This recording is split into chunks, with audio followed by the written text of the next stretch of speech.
Bayangkan hatimu seperti selembar kain putih. Ia akan menyerap warna dari apapun yang paling sering menyentuhnya. Dalam sunyi para sufi, ada rahasia yang sering kita lupakan, bahwa jiwa itu mudah meniru, mudah condong, dan perlahan akan berubah mengikuti lingkungannya. Coba kita renungkan.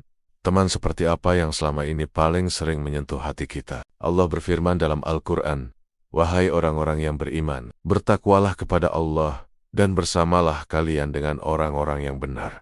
Perhatikan, perintahnya bukan hanya untuk bertakwa, tapi juga untuk bersama orang-orang yang benar.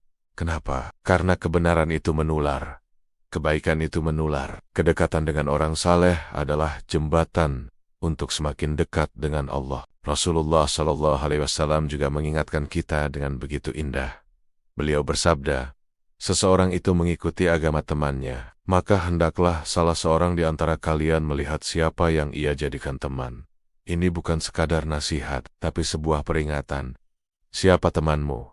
Begitulah cerminan dirimu. Dalam hadis lain, beliau mengumpamakan teman baik itu seperti penjual minyak wangi. Meskipun kita tidak membeli, kita pasti akan ikut merasakan harumnya. Sebaliknya, teman yang buruk diibaratkan seperti pandai besi. Kalaupun tidak sampai terbakar apinya, kita pasti akan terkena asapnya yang menyesakkan. Imam Al-Ghazali menulis, hati itu seperti tanah, dan pergaulan adalah hujan yang menyiraminya.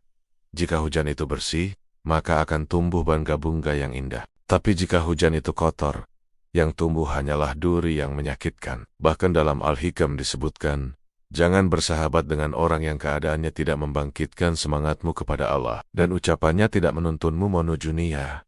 Ini adalah sebuah standar yang sangat tinggi, sebuah filter yang harus kita miliki. Para wali Allah tidak memilih sahabat berdasarkan kekayaan atau status dunia, tapi berdasarkan arah akhiratnya. Mereka sadar bahwa jiwa ini rapuh. Ia butuh penjaga, dan penjaga itu seringkali bernama teman. Maka, carilah sahabat yang ketika kita lalai, ia mengingatkan. Ketika kita jatuh, ia menggotkan. Dan ketika kita mulai sombong, ia menundukkan kita dengan penuh hikmah. Sebab, hakikat pertemanan sejati bukanlah sekadar tertawa bersama, melainkan berjalan bersama menuju keridaan Allah.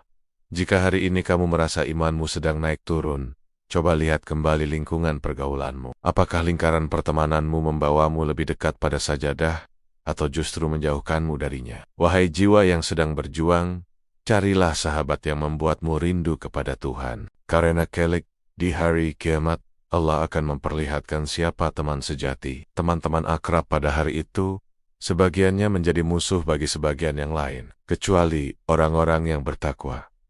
Semoga kita semua dikumpulkan Allah bukan hanya karena urusan dunia, tetapi karena cinta yang tumbuh dan bersemi di jalannya. Semoga kita menemukan dan menjadi sahabat yang saling menarik ke surga. Terima kasih sudah menyimak. Jangan lupa bagikan video ini jika bermanfaat.